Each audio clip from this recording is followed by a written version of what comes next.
Hello everyone, उम्मीद करता हूँ आप सभी लोग ठीक ठाक होंगे।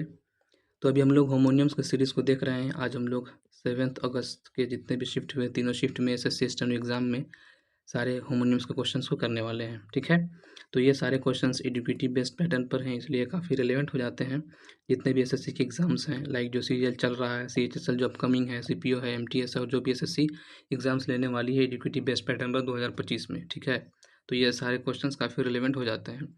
पहले जान लेते हैं हम लोग कि होमोनियम्स होते क्या हैं। तो होमोनियम्स बेसिकली हमने कल की वीडियो में देखा था, उसका डेफिनेशन और एग्जांपल के साथ हमने उसको समझा था। होमोनियम्स ऐसे शब्द होते हैं जिनका स्पेलिंग सेम हो। जैसे हमने बैंक का एग्जांपल देखा था, बैंक, दूसरा एक ये भी बैंक, मतलब जिसका या तो स्पेलिंग सेम हो या तो फिर क्या हो, दोनों का प्रोनाउंसिएशन सेम हो, या तो दोनों सेम हो, स्पेलिंग और प्रोनाउंसिएशन दोनों सेम हो, लेकिन क्या है, उसका जो मीनिंग है वो डिफरेंट हो। जैसे एक बैंक मतलब क्या होता है, एक फिनेंशियल इंस्टीट्यूशन, बैंक को बैंक बोलते हैं जैसे हम लोग, जहाँ पे पैसे का लेन देन करते हैं। और दूसरा एक बैंक होता है, किनारा को वो बोलते हैं, किनारा।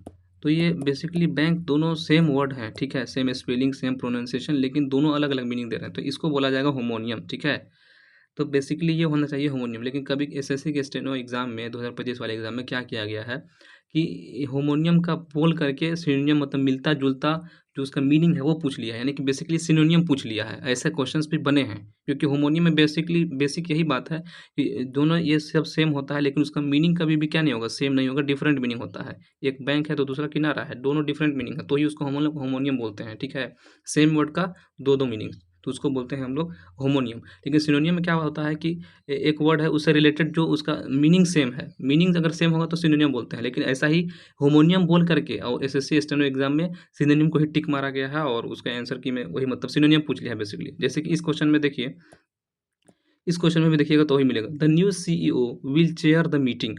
अब यहाँ पे चेयर करने का मतलब तो दो जाता है, एक तो कुर्सी जाता है, ठीक है, और दूसरा तो होता है प्रिसाइड करना, किसी मीटिंग को लीड करने को बोलते हैं चेयर करना। ठीक है, तो यहाँ पे प्रिसाइड करने के सेंस में है, और यही वाला ऑप्शन करेक्ट माना गया है, ऑप्शन नंबर बी। तो ये बिल्कुल सिनोनियम पूछ लिया गया है कि चेयर करने का यहाँ पे क्या माना, मतलब बन सकता है, क्या मतलब है यहाँ पे।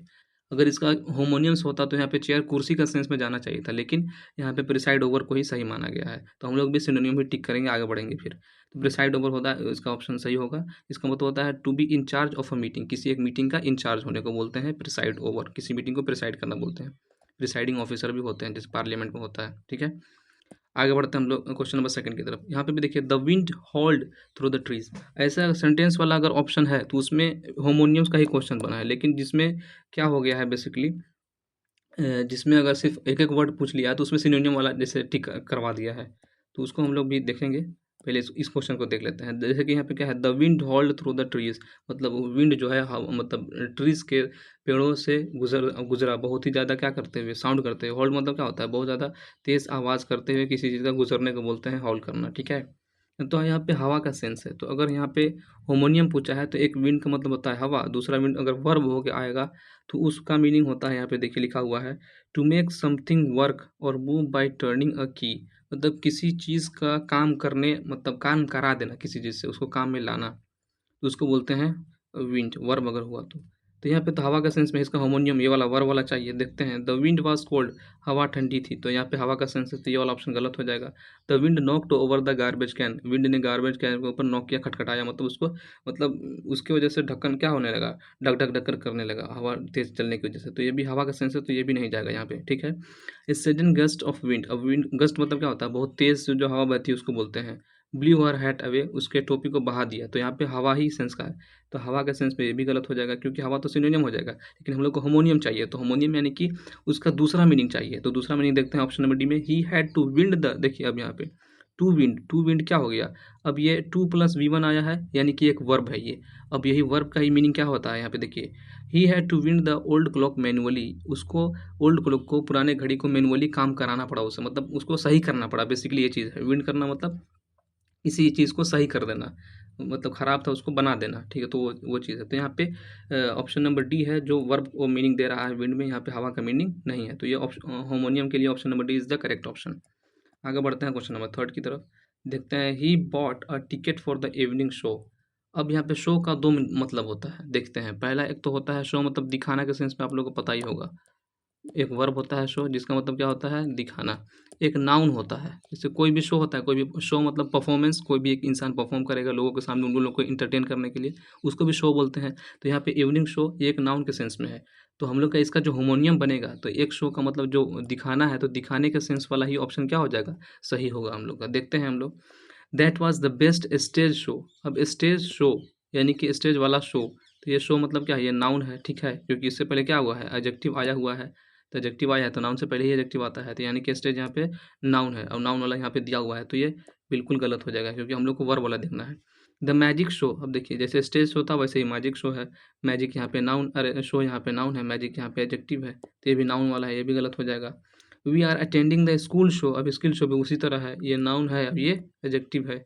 तो जब ये नाउन आ गया तो मतलब क्या, ये भी गलत हो गया, परफॉर्मेंस के सेंस में चला गया ना, हम लोग को दिखाना वाला चाहिए, क्योंकि यहाँ पे तो शो नाउन वाला सेंस में तो दिया ही हुआ है, तो उसका हम लोग अगर वही सेंस में देख लेंगे तो वो तो उसका सिनोनियम हो जाएगा। हम लोग को चाहिए क्या, होमोनियम। देखते हैं। The farmer decided to show, अब यहाँ पे टू शो, अब टू के बाद जब भी आता है तो वी1 आता है, यानी कि वर्ब आता है, हम लोग को वर्ब ही चाहिए था, तो यहाँ पे दिखाने के सेंस में आ गया ऑप्शन नंबर डी में, तो इसलिए option number D is the correct option. इसी में होमोनियम दिया हुआ है शो का, जिसका मतलब है दिखाना, यहाँ पे गया है। देखिए आगे। अब ऐसे क्वेश्चंस में क्या हुआ है जिसमें सेंटेंस नहीं है, बस ऑप्शन दिया हुआ है, इसमें होमोनियम बोल करके और किसको टिक मार दिया गया है, सिनोनियम को, मतलब क्लियर ऑफ का जो मीनिंग है वही उससे मिलता जुलता जिसका मीनिंग होगा वही सही है। जैसे कि his name has been cleared of all charges, उसके नाम से जितने भी चार्जेस है उसको हटा दिए गए हैं।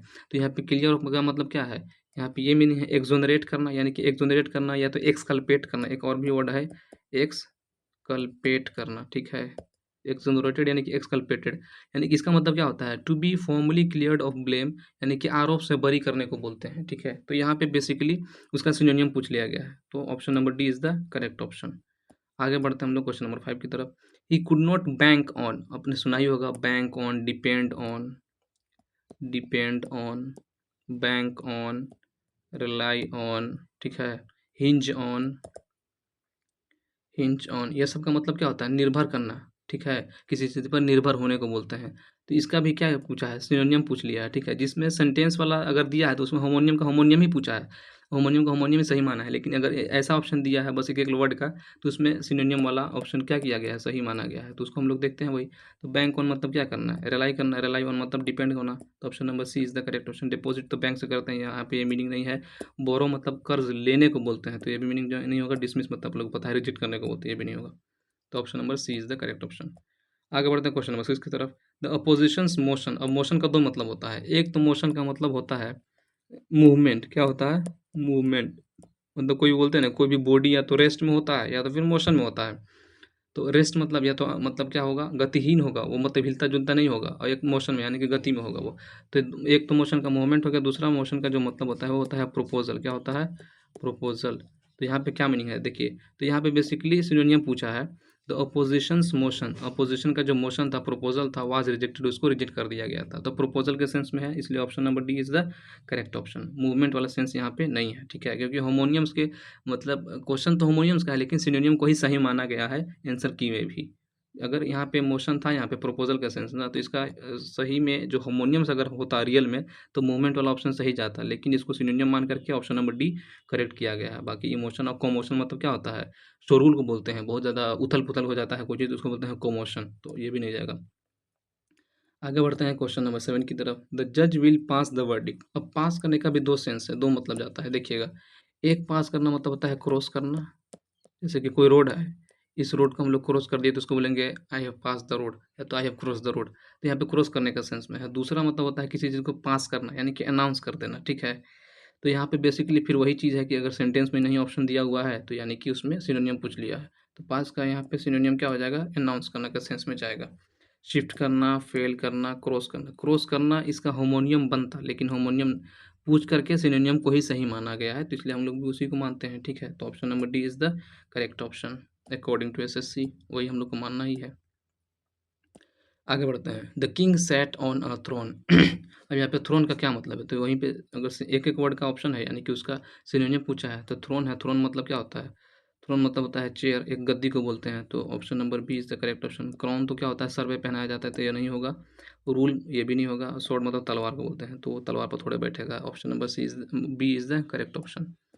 लास्ट क्वेश्चन है ये 7 अगस्त के एसएससी स्टेनो एग्जाम में पूछा गया हार्मोनियम्स का क्वेश्चन। देखिए, the old man could barely hear. Could barely मतलब क्या, निगेटिव सेंस दे देता है, यानी कि जो बूढ़ा आदमी था वो बहुत ही मुश्किल से ही सुन पा रहा था, मतलब उसको नहीं सुनाई दे रहा था, बहुत ही मुश्किल से सुन पा रहा था। तो हियर का यहाँ पे सिनोनियम पूछा है, सुनने के सेंस में है, तो हेयर तो बाल हो जाता है, ये तो नाउन हो गया, तो गलत हो जाएगा। लिजन बिल्कुल सही जाएगा, सुनने का मतलब यही है। स्मेल मतलब सूंघना, ये नहीं होगा। सी मतलब देखना, ये भी नहीं होगा। तो option number B is the correct option. तो हमने देखा ये मतलब पैटर्न क्या हुआ है ना, कि जब भी सेंटेंस में अगर पूछ रहा है, उसका अगर सेंटेंस बना के ऑप्शन दिया है तो होमोनियम को ही सही माना है। जो उसका होमोनियम होगा, यानी कि वही वर्ड का जो दूसरा मीनिंग है वही वाला ऑप्शन सही होगा। लेकिन अगर क्या है, एक एक वर्ड में अगर दे दिया है ऑप्शन, तो उसमें सिनोनियम वाला जो अगर है वही सिनोनियम सही होगा। जैसे कि हियर का सिनोनियम किस में आएगा, लिसन में आएगा, तो ऑप्शन नंबर बी को मान लिया है, उसमें फिर वही सही माना है एसएससी ने, तो उसी को हम लोग भी वैसे ही कर रहे हैं। ठीक है, तो यही था हम लोग का जो 7 अगस्त का पूछा गया जितना भी हार्मोनियम्स था। बेसिकली 3 पूछे जा रहे हैं हर एक शिफ्ट में, 3 इंटू 3 9 पूछे गए हैं। कल की वीडियो में भी हमने 9 ही देखा था, तो आगे की वीडियो में हम लोग 8 अगस्त में जितने भी पूछे गए हार्मोनियम्स उसको हम लोग देखने वाले हैं। ठीक है, तो यही चैनल है हम लोग का एसएससी इंग्लिश हब। इसी से हम लोग क्या करते हैं, सारे चीज़ को डिस्कस करते हैं, इसी से हम लोग को जुड़ के रहना, ताकि हम लोग को आगे की वीडियोस भी इसी चैनल पर मिलते रहेंगे और आपको इससे फ़ायदा होता रहेगा। तो आज के लिए बस इतना ही, मिलेंगे हम लोग कल 8 अगस्त का हार्मोनियम्स के साथ। Thank you very much.